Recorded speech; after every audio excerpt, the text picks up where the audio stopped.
السلام علیکم ورحمۃ اللہ وبرکاتہ۔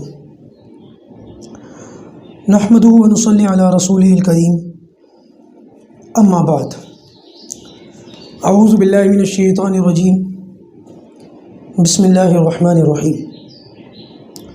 یا ایھا الذین آمنوا کتب علیکم الصیام کما کتب علی الذین من قبلکم لعلکم تتقون، صدق اللہ العظیم۔ اللهم صل على محمد وعلى آل محمد كما صليت على إبراهيم وعلى آل إبراهيم إنك حميد مجيد۔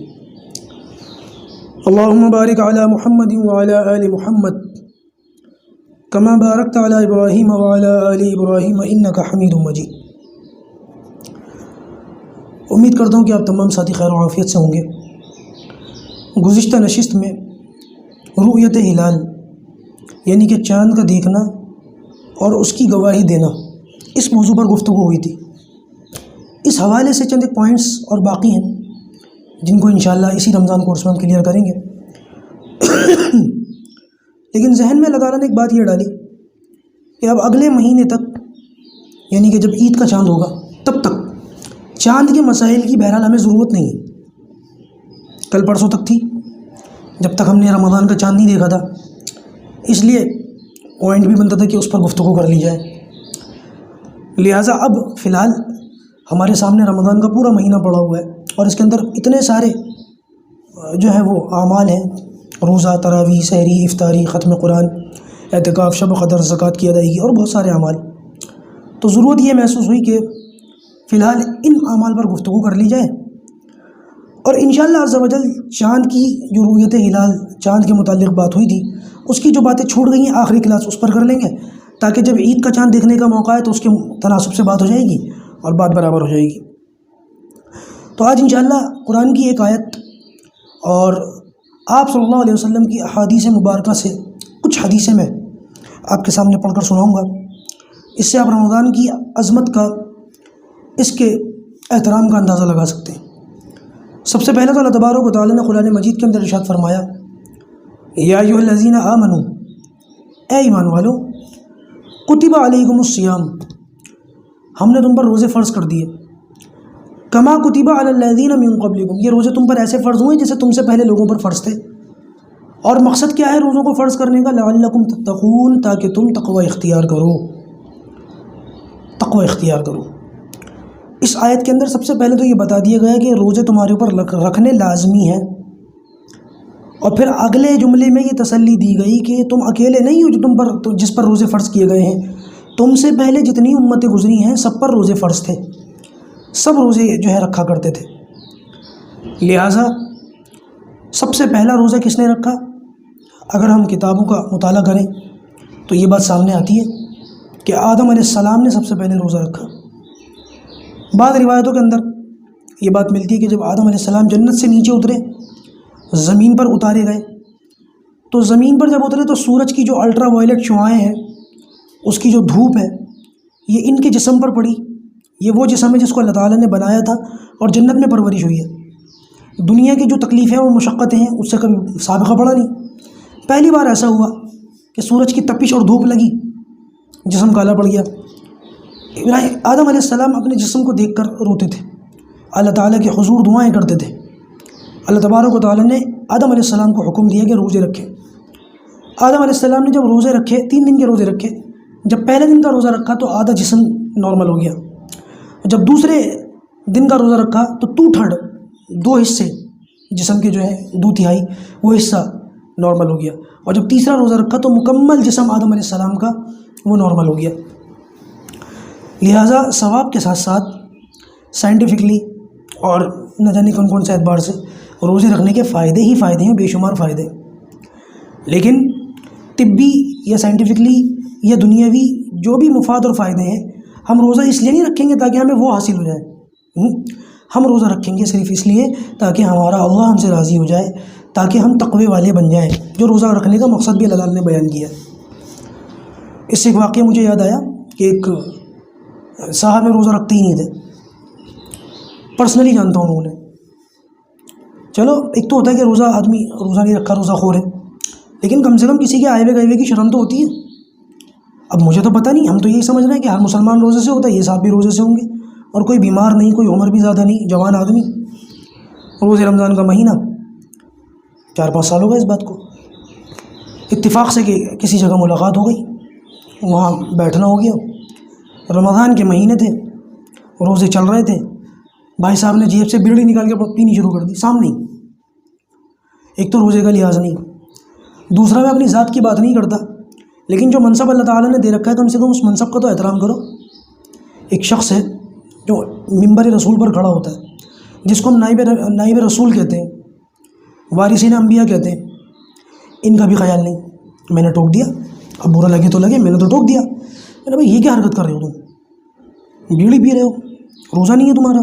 میں نے یہ تو نہیں کہا کہ میرا خیال کرو، یہ تو ویسے ہی عجیب سی بات ہو جاتی، ان کو خود سے خیال کرنا چاہیے تھا، میرا کہنا تو ٹھیک نہیں تھا۔ لیکن میں نے دوسرے پوائنٹ کو کہا، میں نے تمہارا روزہ نہیں ہے، شرم نہیں آتی؟ کہنے لگے ہم سے بھوک برداشت نہیں ہوتی۔ تو میں نے کہا بھائی یہ کوئی لاجک ہوا بھلا، بھوک برداشت نہیں ہوتی؟ یہ کون سا جواب ہوا، بھوک برداشت نہیں ہوتی؟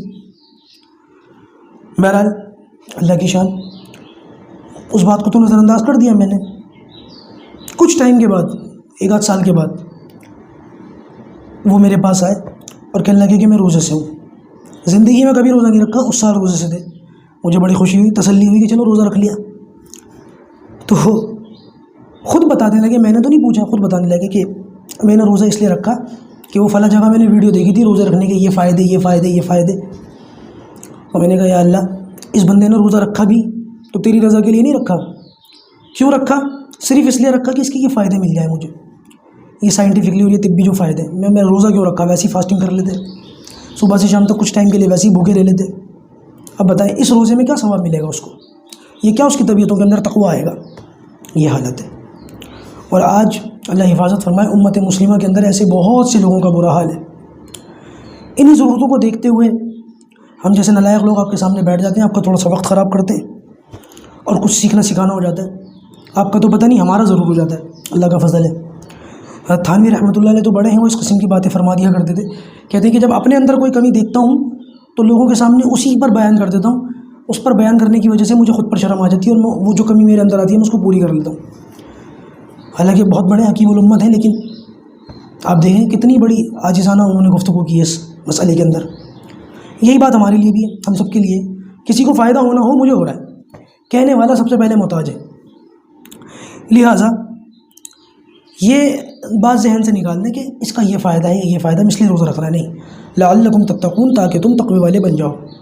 اب اس لعلکم تتقون پر بھی میں اچھی خاصی گفتگو کر سکتا ہوں۔ بہت سے ایسے نکات ہیں کہ جن پر اگر غور کیا جائے تو پتہ چلے گا کہ روزے کا جو مسئلہ تھا وہ تو ہمارے ساتھ ہے ہی نہیں، ہم تو صرف فاقہ کر رہے ہیں۔ لیکن وہی والی بات ہے کہ پھر دوسری بہت ساری چیزیں اور جو حدیثیں ہیں وہ سب نکل جائیں گی، چھوٹ جائیں گی، اور پھر اسی پر گفتگو چلنے لگ جائے گی، اس لیے میں اس کو یہاں پہ اسکپ کر دیتا ہوں، اور آگے جو حدیثیں میں ان کو پڑھتا ہوں، اور ان حدیثوں کی روشنی میں رمضان المبارک کی اہمیت کو سمجھیں۔ انشاءاللہ رمضان کے مہینے پر الگ سے بات ہوگی، اور روزے پر الگ سے بات ہوگی، اور روزہ کن چیزوں سے ٹوٹتا ہے کن سے نہیں ٹوٹتا ہے اس پر الگ سے گفتگو ہوگی۔ ہر ایک ٹاپک پر ہم اپنی الگ الگ کلاسز رکھیں گے، اور انشاءاللہ عز و جل آج تو نہیں بنا، لیکن انشاءاللہ اگلے یعنی کہ کل سے رات میں تو یہ کلاس ہوگی جس میں انشاءاللہ عز و جل ہم رمضان کورس پڑھیں گے، اور دن میں 12 بجے 2 بجے یہ کسی بھی وقت میں ساتھیوں سے کہہ دوں گا، یہ ریکارڈ کر کے رکھ لیں گے اپنے پاس، اور چھوٹی چھوٹی صورتیں الم ترا سے قل اعوذ برب الناس تک جو ہر بندے کو یاد ہونی چاہیے، اور سورۃ تراویح کے اندر بھی یہ صورتیں پڑھی جاتی ہیں، عام نمازوں کے اندر بھی لوگ انہی صورتوں میں تلاوت کرتے ہیں، تو لہٰذا ان صورتوں کا ترجمہ 10 منٹ، مشکل سے 10-12 منٹ 15 منٹ ان کا ترجمہ ہوگا، اور وہ ترجمہ تھوڑا سا آپ کے سامنے روزانہ لگ جایا کرے گا۔ اس سے فائدہ یہ ہوگا کہ ان صورتوں کو جب ہم نماز میں پڑھتے ہیں تو ان کا تھوڑا بہت ترجمہ اگر ہمیں پتہ ہوگا تو وہ مضمون ہمارے ذہنوں میں آئے گا، اور قرآن کا جب وہ مضمون ہمارے ذہنوں میں آئے گا نماز پڑھتے ہوئے تو ہماری نمازوں میں خوشی اور خضوع پیدا ہوگا۔ تو لہٰذا اس نیت سے اس کام کو شروع کر رہا ہوں، اللہ تعالیٰ آسانی کا معاملہ فرمائے، اور پروردگار 10 کی 10 صورتوں کا ترجمہ آپ کے سامنے رکھنے کی توفیق عطا فرمائے۔ کوشش یہی کروں گا کہ ان 10 کی 10 صورتوں کا ترجمہ، سورۃ فاتحہ کو انکلوڈ کر دوں، اس میں 11 صورتیں بن جاتی ہیں، ان 11 صورتوں کا ترجمہ آپ کے سامنے میں جو ہے وہ عید الفطر کے آنے سے پہلے رکھ دوں۔ نیت یہی ہے کہ ہماری جو نمازیں ہیں ان میں یہ چیزیں تازہ ہو جائیں، چلیے بھائی، سب سے پہلی حدیث دیکھیے، نبی کریم صلی اللہ علیہ وسلم سے روایت کرتے ہیں حضرت سلمان رضی اللہ تعالیٰ، یہ فرماتے ہیں کہ آپ صلی اللہ علیہ وسلم نے شعبان کی 29ویں یا 30ویں تاریخ کو، یعنی کہ رمضان سے ایک دن پہلے یا 2 دن پہلے، صحابہ کرام کو جمع فرمایا، اکٹھا کیا، اور آپ صلی اللہ علیہ وسلم نے خطبہ ارشاد فرمایا۔ اب دیکھیں کہ اس خطبے کے اندر آپ صلی اللہ علیہ وسلم نے کیا کیا باتیں فرمائی ہیں اور ان کی اہمیت کتنی ہے۔ اللہ کے رسول صلی اللہ علیہ وسلم نے رمضان سے 1-2 دن پہلے صحابہ کرام کو جمع فرما کر یہ ارشاد فرمایا کہ اے لوگوں، تمہارے اوپر ایک بہت بڑا مہینہ آنے والا ہے، یہ ایک ایسا مہینہ ہے جو بڑا برکت والا ہے، بڑا مبارک ہے۔ اللہ تبارک و تعالیٰ نے اس مہینے میں ایک رات رکھی ہے جو 1000 مہینوں سے بہتر ہے، یعنی کہ شب قدر۔ انشاءاللہ عز و جل شب قدر کے موضوع پر بھی ایک مکمل الگ سے کلاس ہوگی، جس میں شب قدر کی اہمیت، فضیلت اور کیا کیا اس اندر کام کرنے چاہیے اور کن کن باتوں سے بچنا چاہیے، ان سارے نکات پر بات ہوگی انشاءاللہ۔ تو اللہ کے رسول صلی اللہ علیہ وسلم نے اس مہینے کے اندر فرمایا کہ ایک رات اللہ تعالیٰ نے ایسی رکھی ہے جو 1000 مہینوں سے بہتر ہے، یعنی اس دن اگر آدمی 2 رکعت نماز بھی پڑھ لے کم سے کم، حالانکہ اس سے زیادہ عبادت کرنی چاہیے، جب موقع آئے تو بھرپور فائدہ اٹھانا چاہیے۔ جب نوٹوں کی بارش ہو رہی ہو تو آدمی ایک نوٹ لے کے تھوڑی الگ چلا جائے گا، لوٹتا ہے۔ میں ایک امیجنیشن بتا رہا ہوں، لوگوں کے ذہنوں میں نوٹ آ گئے۔ کہنے کا مطلب یہ ہے کہ جب کسی چیز کی بہار آتی ہے، موسم آتا ہے، سیزن آتا ہے، تو پھر اس سیزن سے بھرپور فائدہ اٹھایا جاتا ہے، تھوڑا سا فائدہ نہیں اٹھایا جاتا۔ لیکن اگر فرض کریں کہ اگر کوئی شخص تھوڑا سا فائدہ بھی اٹھا لے شب قدر سے، 2 رکعت بھی پڑھ لے، تب بھی وہ 2 رکعت ایسی ہے کہ اس نے 1000 مہینوں سے زیادہ روزانہ 2 رکعت پڑھی۔ اس کا اندازہ لگائیں کہ اس رات کی کتنی اہمیت ہے۔ اس کے بعد آپ صلی اللہ علیہ وسلم نے ارشاد فرمایا کہ اے لوگوں، اللہ تعالیٰ نے اس مہینے کے روزے، دن میں روزے رکھنا تمہارے اوپر فرض قرار دیا گیا ہے، یعنی رمضان کے مہینے میں دن کے اندر روزے رکھنا یہ اس امت پر فرض ہے۔ اور آپ صلی اللہ علیہ وسلم نے فرمایا کہ اس میں رات کی جو عبادت ہے اس کو اللہ تبارک و تعالیٰ نے تمہارے لیے ثواب بنایا ہے، یعنی کہ سنت ہے تراویح کا پڑھنا۔ اور انشاءاللہ ہم تراویح پر بھی گفتگو کریں گے کہ تراویح کیسے شروع ہوئی، تراویح کی ہسٹری کیا ہے، تراویح کے مسائل بھی آئیں گے، جس میں فطر کے مسائل بھی آئیں گے جو عام دنوں میں ہم انفرادی طور پر پڑھتے ہیں اور رمضان میں ہم باجماعت پڑھتے ہیں، تو انشاءاللہ اس پر بھی گفتگو ہوگی۔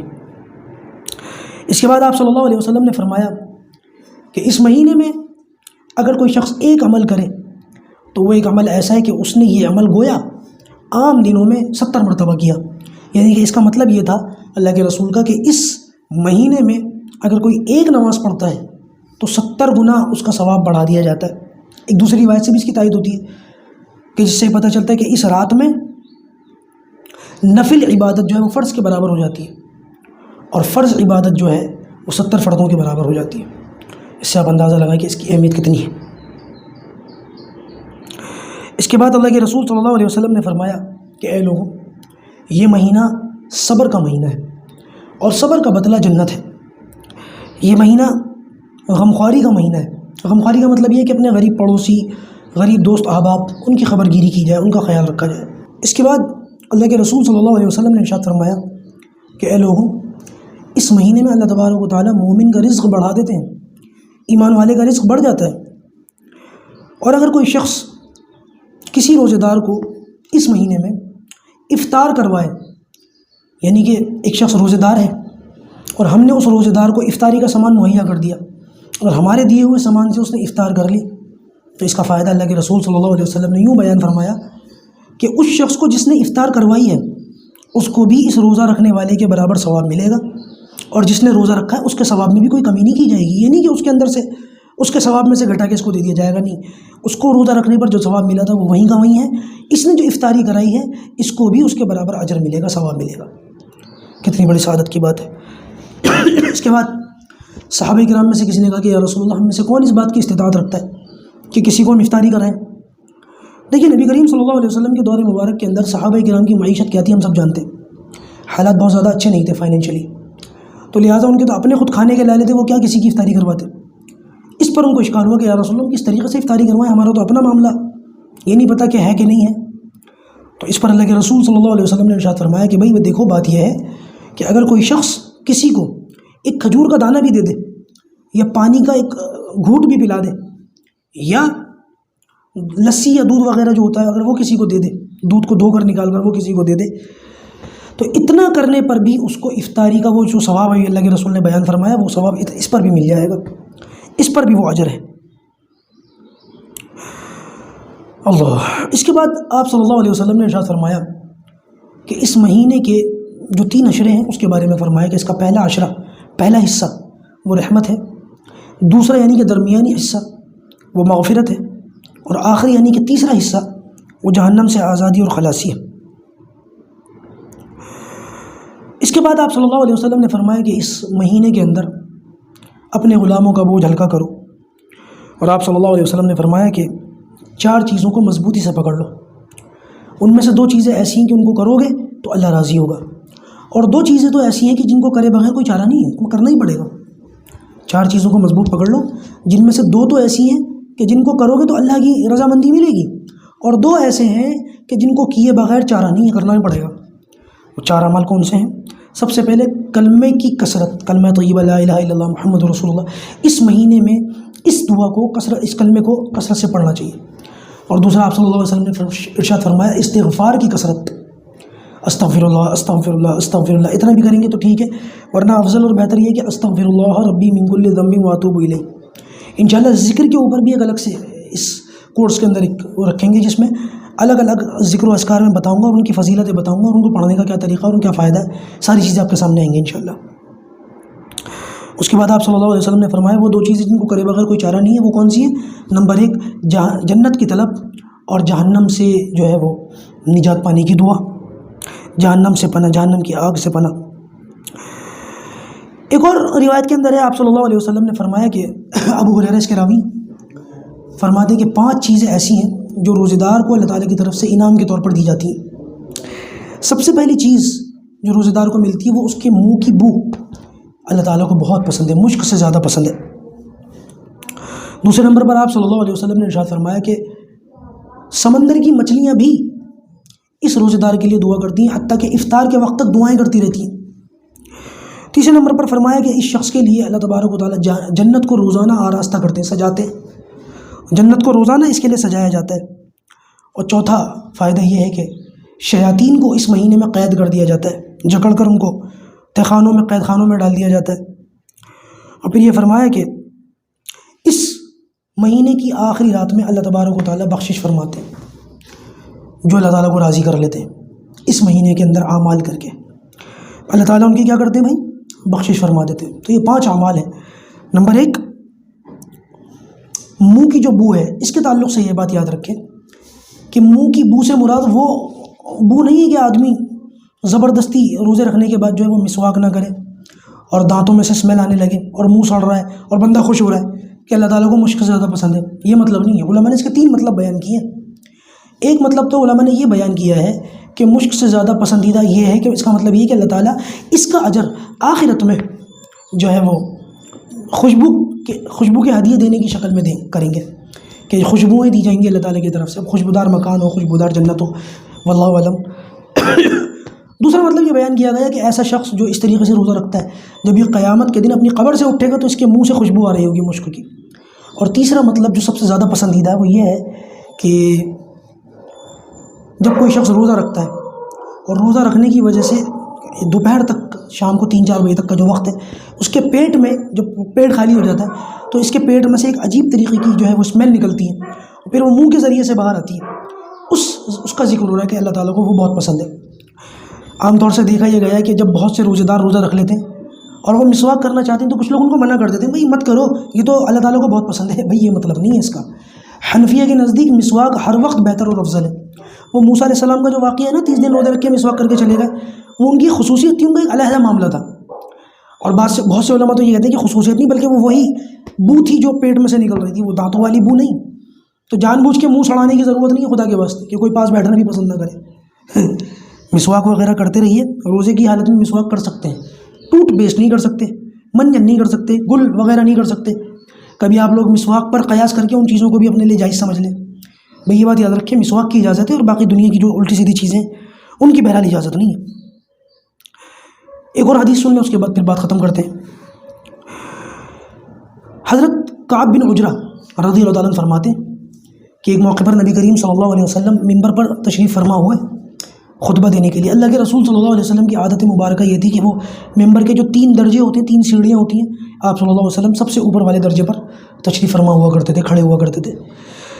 تو صحابہ کہتے ہیں، حضرت کعب بن عجرہ کہتے ہیں کہ ہم نے ایک عجیب منظر دیکھا کہ اللہ کے رسول صلی اللہ علیہ وسلم نے یہ کام پہلے نہیں کیا، اس دن کیا کہ جب ممبر کی پہلی سیڑھی پر قدم رکھا تو آپ نے فرمایا آمین، اور پھر جب ممبر کی دوسری سیڑھی پر قدم رکھا تب آپ نے فرمایا آمین، اور جب ممبر کی تیسری سیڑھی پر قدم رکھا پھر آپ نے فرمایا آمین۔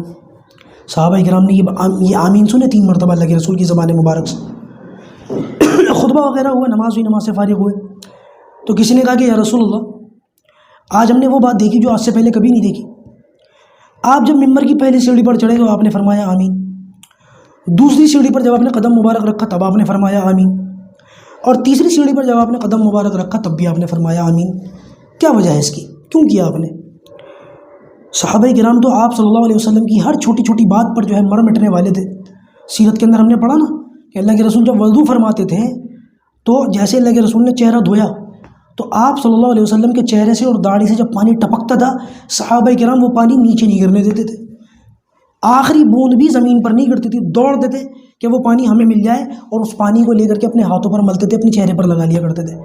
آپ صلی اللہ علیہ وسلم جب کلی منہ میں پانی لے کر کلی فرماتے تھے تو وہ کلی کا پانی زمین پر نہیں جاتا تھا، صحابہ کرام پکڑ لیا کرتے تھے اور اپنے چہروں پر ہاتھ پیروں پر مل لیا کرتے تھے۔ تو اس طریقے سے ایک ایک ادا پر مر مٹنے والے صحابہ کرام، انہوں نے جب اللہ کے رسول صلی اللہ علیہ وسلم کی اس بات کو دیکھا تو پوچھا کہ یا رسول اللہ یہ آپ نے کیوں فرمایا؟ تو اللہ کے رسول صلی اللہ علیہ وسلم نے کتنا عجیب جواب دیا، اس کو دیکھیں۔ آپ نے فرمایا کہ جب میں ممبر کی سیڑھی پر چڑھ رہا تھا تو جبرائیل میرے سامنے آ گئے، اور جیسے ہی میں نے ممبر کی پہلی سیڑھی پر قدم رکھا تو جبرائیل نے کہا کہ ہلاک ہو جائے، یعنی کہ تباہ برباد ہو جائے وہ آدمی کہ جس کے سامنے رمضان کا مقدس مہینہ ہو اور وہ اس میں نیک اعمال کر کے اللہ تعالیٰ کو راضی کر کے اپنی بخشش نہ کروا لے۔ تو میں نے کہا آمین۔ جب میں نے ممبر کی دوسری سیڑھی پر قدم رکھا تو جبرائیل نے کہا ہلاک ہو جائے، یعنی کہ تباہ برباد ہو جائے وہ آدمی جس کے سامنے نبی کریم صلی اللہ علیہ وسلم کا نام نامی اسم گرامی آئے اور وہ آپ پر درود شریف نہ پڑھے۔ تو میں نے کہا آمین۔ اسی طریقے سے فرماتے ہیں کہ جب میں تیسری سیڑھی پر قدم رکھ رہا تھا تو جبرائیل نے یہ دعا دی، یہ بد دعا کی کہ ہلاک ہو جائے، تباہ برباد ہو جائے وہ آدمی جس کے سامنے اس کے ماں باپ یا دونوں میں سے کوئی ایک بڑھاپے میں پہنچ جائیں اور وہ ان کی خدمت کر کے اللہ تعالیٰ کو راضی نہ کر لے۔ تو میں نے کہا آمین۔ دوستوں، ان بد دعاؤں میں جو بہت عجیب چیز ہے وہ یہ ہے کہ حضرت جبرائیل علیہ السلام جو تمام فرشتوں کے سردار ہیں انہوں نے کبھی کوئی بد دعا نہیں دی، اور نبی کریم صلی اللہ علیہ وسلم جو ساری کائنات کے سردار اور نبی ہیں انہوں نے کبھی کسی بد دعا پر آمین نہیں فرمایا۔ جبرائیل جیسی شخصیت کا کوئی بد دعا دینا اور حضرت نبی کریم صلی اللہ علیہ وسلم کا اس بد دعا پر آمین کہنا، اس بات کا اندازہ بھی نہیں لگایا جا سکتا کہ یہ بد دعا کہاں سے اٹھ کے کہاں چلی گئی۔ لہٰذا اللہ تعالیٰ سے ڈرتے رہنا چاہیے، پناہ مانگنی چاہیے کہ پروردگار ایسے لوگوں میں ہمیں شامل نہ فرما، ان تینوں کیٹیگری میں سے کسی بھی کیٹیگری میں ہمارا نام نہ ہے، خدا نہ خواستہ اگر نام آ گیا تو ہمارا کیا بنے گا۔ ان میں سے پہلی کیٹیگری رمضان کا مہینہ ہو اور بندہ اپنی بخشش نہ کروا سکے۔ بہت زیادہ غفلت اور کوتاہی کی بات ہے کہ رمضان کا مقدس مہینہ ہو اور ہم رمضانوں میں شاپنگ کرتے پھریں، یا اپنی روزمرہ کی جو روٹین ہے، اللہ حفاظت فرمائے، اللہ حفاظت فرمائے۔ کسی زمانے میں تو لوگ گناہوں کو چھوڑ دیا کرتے تھے، اپنی روزمرہ کی روٹین کی زندگی سے باز آ جایا کرتے تھے۔ اب تو حالات یہ ہیں کہ نماز روزہ تو کیا کریں گے، کچھ ہی دن چلتا ہے وہ بھی۔ جو کام رمضان کے علاوہ ہوتے تھے وہ کام رمضانوں میں ختم ہونے کے بجائے اور زیادہ ہو جاتے ہیں۔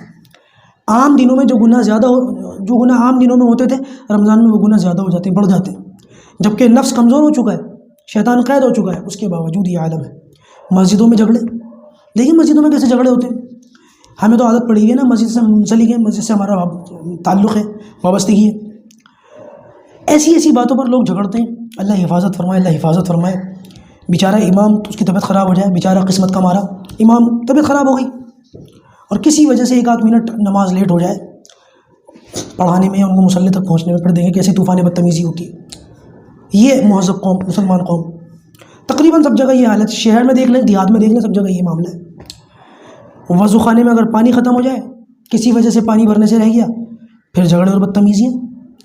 اسی طریقے سے اگر لاؤڈ اسپیکر یا مائک وغیرہ خراب ہو جائے، مسجد میں کھڑے ہو کے چلانا شروع کر دیتے۔ بیچارے حافظ کی تراویح سناتے ہوئے 2 غلطیاں آ جائیں، پھر دیکھیں یہ تو یاد نہیں کرتے، بڑے لاپرواہ ہیں، کیا وہ قرآن نہیں دیکھا آج؟ ایسی دل دکھانے والی باتیں کرتے ہیں کہ اس بیچارے کا دل دکھ جائے۔ آپ کو معلوم ہے کہ مصلی پر کھڑے ہو کر قرآن مجید پڑھنا کتنی بڑی ذمہ داری کی بات ہے۔ 20 رکعتیں ہوتی ہیں، اس میں 1.5-2 سپارے پڑھنے ہوتے ہیں، پھر یہ اندازہ لگانا کہ کون سی رکعت کہاں جا کر کے ختم ہوگی اور پھر اگلی رکعت کہاں سے شروع ہوگی، کس لفظ پر رکعت کرنی ہے، کس لفظ پر جو ہے رکعت اگلے اس سے شروع کرنی ہے. اور اس میں سجدوں کا حساب بھی ہوتا ہے کہ سجدہ بھی آئے گا، سجدہ تلاوت. اور اس کے اندر جو ہے پھر اس میں اگر کوئی غلطی آ جائے تو لوگ یہ نہیں سوچتے کہ کتنی محنت کی، صبح سے شام تک بیچارے حافظ محنت کرتے ہیں. اور خاص طور سے اگر وہ حافظ مسجد کے امام بھی ہوں تو علمان والحفیظ. کیوں؟ کیونکہ ان بیچاروں کو تو تراویح کے ساتھ ساتھ جمعے وغیرہ کی تیاریوں میں بھی وقت دینا ہے نا، لوگوں کے سامنے بیان کرنا ہے، اوتھینٹک باتیں کرنی ہے، کوئی غیر معتبر بات بھی زبان سے نہیں نکالنی. تو بجائے اس کے لوگ ایسی صورت حال پر ان کے لیے کوئی راحت کا سامان کرتے اور الٹا وبال بن جاتا ہے. ہمارے کسی مسجد کے مؤذن صاحب کہہ رہے تھے رمضان کیا آتا ہے ہمارے لیے تو قیامت صغریٰ آتی ہے. اور میرے خیال سے غلط نہیں کہہ رہے تھے، میرے خیال سے غلط نہیں کہہ رہے تھے. ایک ہمارے سنگم وہار جامع مسجد 3 نمبر گلی کے اندر، سنگم وہار جامع مسجد 3 نمبر گلی، وہاں کے امام صاحب ہیں مولانا اکرم صاحب قاسمی. حضرت فرماتے ہیں کہ اگر کسی مسجد کے اندر کوئی مولوی اگر رمضان نکال لے تو سمجھ لو 11 مہینے عافیت سے نکال لے گا. اتنا برا حال کر دیتے ہیں ہم لوگ اماموں کا، مؤذنین کا، مینجمنٹ کا. بھائی تھوڑا سا دل بڑا کر کے جایا کرو. اب مائک یہ خراب ہو گیا، اس پہ شور مچانے کی کیا ضرورت؟ اب مجھے بتاؤ، آپ لوگ گاڑی لے کے نکلتے ہو نہیں نکلتے ہو؟ بائک پہ جاتے ہو، کار پہ جاتے ہو، راستے میں اگر گاڑی خراب ہو جائے کیا کرتے ہیں ہم؟ سر پھوڑ لیتے ہیں اپنا. بائک پہ سر تھوڑی مار لیتے ہیں اپنا، پتھر تھوڑی اٹھا کے مار دیتے ہیں اس پر. مشینیں بگڑ جاتی ہیں. صبر کرنا چاہیے. اب نماز ہوتے ہوتے، رمضان کا مہینہ تھا، جمعے کی نماز چل رہی تھی، نماز ہوتے ہوتے لائٹ بھاگ گئی، اے سی بند ہو گئے. پھر دیکھیے اب اس میں کس کی کیا غلطی ہے کہ لائٹ چلی جائے؟ لیکن اس پر بھی شور مچنا شروع ہو جاتا ہے. کس بات پہ؟ اوپر والے کہتے ہیں اسپیکر سے ہم نماز پڑھ رہے تھے، لائٹ چلی گئی. اب ہمیں نہیں پتا کہ لائٹ جانے کے بعد امام صاحب نے اللہ اوپر کب کہا، میں نے تو سنا ہی نہیں، نیچے والوں نے تکبیر کیوں نہیں گئی؟ یہ جھگڑے ہوتے ہیں مسجدوں کے اندر. شیطان نہیں ہے، اس کے باوجود یہ حالات ہیں. اور کیا کیا بتاؤں، اور کیا کیا آپ سنو گے، سینکڑوں مثالیں ہیں، 2-4 بتائیں گے میں نے خالی. تو اس لیے بچنا چاہیے ان باتوں سے، اپنے آپ کو بچانا چاہیے. تو لہذا رمضان کے اندر ان باتوں میں نہیں لگنا چاہیے. رمضان میں اپنے آپ کو بخشش کا ہمارا ذریعہ ہو جائے، رمضان میں اللہ تعالی ہم سے راضی ہو جائے، اس کی فکر اور کوشش ہونی چاہیے. دوسرا یہ کہ آپ صلی اللہ علیہ وسلم کا نام سن کر درود ضرور پڑھنا چاہیے. سب سے چھوٹا درود جو پڑھنے کا ہے وہ ہے صلی اللہ علیہ وسلم. اس میں بھی غلطی ہے، یا تو بہت سارے لوگ پڑھتے ہی نہیں، اور بہت سے لوگ پڑھتے ہیں تو سلم. پتہ نہیں کس قدر جلدی ہے 5G کا ریچارج کروا رکھا ہے. صلی اللہ علیہ وسلم 2 سیکنڈ دینے کو تیار نہیں اللہ کے رسول پر. بھائی انشاءاللہ آج سے عہد کرتے ہیں کہ آج کے بعد ہمارے اس کورس کے اندر بھی جب بھی اللہ کے رسول صلی اللہ علیہ وسلم کا نام آئے گا، ہم صلی اللہ علیہ وسلم زبان سے ضرور کہیں گے. جتنی بار آئے گا اتنی بار کہیں گے. اور تیسرا، ماں باپ کی خدمت کر کے ان کی اپنی بخشش کروانا. بہت اس میں غفلت رکوتا ہے. یہ خدمت تو ہم کیا کریں گے، ہماری گلی کی رگیں پھول جاتی ہیں ان سے باتیں کرتے ہوئے. آج کے ماں باپ ڈرتے ہیں اپنی اولاد سے بات کرتے ہوئے، پتہ نہیں کون سی بات کہتے. بہت سی شکایتیں آتی ہیں. بہت سے ماں باپوں کی جو ہے وہ چٹھیاں اور خط آتے ہیں، خطوط آتے ہیں کہ مفتی صاحب کوئی دم درود بتا دیجیے. ہمارا بچہ تو ہم سے جب بات کرتا ہے تو ہمارا کلیجہ نوچ لیتا ہے، ہمارا کلیجہ چیر دیتا ہے، نکال کے رکھ دیتا ہے. آنکھوں میں آنسو ہیں، منہ چھپا کے روتے ہیں. بچہ کیسے سمجھ میں نہیں آتا کیا کمی ہوئی ہم سے. ہر چیز اس کے لیے لا کر کے رکھی، ہر خواہش اس کی پوری کری اس دن کے لیے. بھائیوں سوچنے کا مقام. ایک وقت ایسا تھا کہ ہم اپنا ہی پیشاب پخانا اپنے اوپر کر لیا کرتے تھے، محتاج تھے. ایسے میں ہمارے ماں باپ نے ہمیں پالا، ہماری گندگی کو برداشت کرا. رات کو 2 بجے اگر ہم روتے ہوئے اٹھے تو اٹھ کر ہمارے منہ میں جو ہے فیڈر لگائی، گلے سے لگایا، ساری رات جاگے تاکہ بچے کو راحت ہو اس دن کے لیے. بھائی ماں باپ کی بخشش کرنی چاہیے. ماں باپ کو تو دیکھنا بھی ثواب ہے، جتنی بار دیکھو گے اتنی بار مقبول حج کا ثواب ملے گا. ماں ہو یا باپ ہو یا دونوں ہو، لہٰذا ان کی خوب خدمت کرنی چاہیے. اور اگر کوئی شخص ایسا ہے جس کے ماں باپ نہیں ہے تو اس صورت کے اندر اس کو چاہیے کہ اپنے ماں باپ کے لیے خوب ایصال ثواب کرے، اللہ تعالیٰ سے مانگے، ان کی مغفرت کے لیے مانگے، ان کی بخشش کے لیے مانگے. خوب قرآن پڑھے، خوب ذکر کرے، خوب روزے رکھے، خوب نمازیں پڑھے، رکوع سجدے کرے، تلاوتیں کرے، صدقے کرے، اور ان سب کا ثواب اپنے والدین کے لیے کرتا رہے، ان کی آخرت کے لیے ذخیرہ کرتا رہے. انشاءاللہ دیکھنا قیامت کے دن جب اللہ تعالیٰ آپ کو آپ کے ماں باپ سے ملائے گا تو وہ خوش و خرم ہو کر کے آپ کا ویلکم کریں گے. جو بات کہی جا رہی ہیں، سنی جا رہی ہیں، اللہ پاک اس پر عمل کی توفیق عطا فرمائے. آج کی اس نشست کو یہیں تک رکھتے ہیں. انشاءاللہ رمضان کے متعلق کل پھر سے حاضر ہوں گے اور یہیں سے بات شروع کریں گے کہ رمضان کے فضائل کے متعلق اور کون سی باتیں ہیں جو دیکھنی چاہیے، اور رمضان کے فضائل میں قرآن و سنت کے اندر کیا کیا معاملات ہیں. اس کے بعد انشاءاللہ پھر 1 یا 2 نشستیں اس پر رکھیں گے کہ رمضان میں کیا کیا کرنا ہے، ہمیں کون کون سے کام کرنے ہیں اور کون کون سے نہیں کرنے ہیں، اس میں باقاعدہ آپ لوگ جو ہے ڈائری یا پاکٹ ڈائری یا کچھ پرچہ وغیرہ لے کر کے بیٹھیے گا، اس میں انشاءاللہ ہم نوٹس بنائیں گے۔ تقریباً 25-30 کام ہیں جو اس مہینے کا ہمیں خیال رکھنا چاہیے، 25-30 کام تو ہمیں کرنے ہی کرنے ہیں انشاءاللہ عز و جل۔ سننے سے پہلے ان کی نیت کر لیں، پرسوں سے وہ ان کا آغاز ہوگا، اس کے بعد پھر تراویح اور روزے کے مسائل پر گفتگو ہوگی انشاءاللہ۔ اللہ پاک جو کہا گیا سنا گیا عمل کی توفیق عطا فرمائے۔ السلام علیکم ورحمۃ اللہ وبرکاتہ۔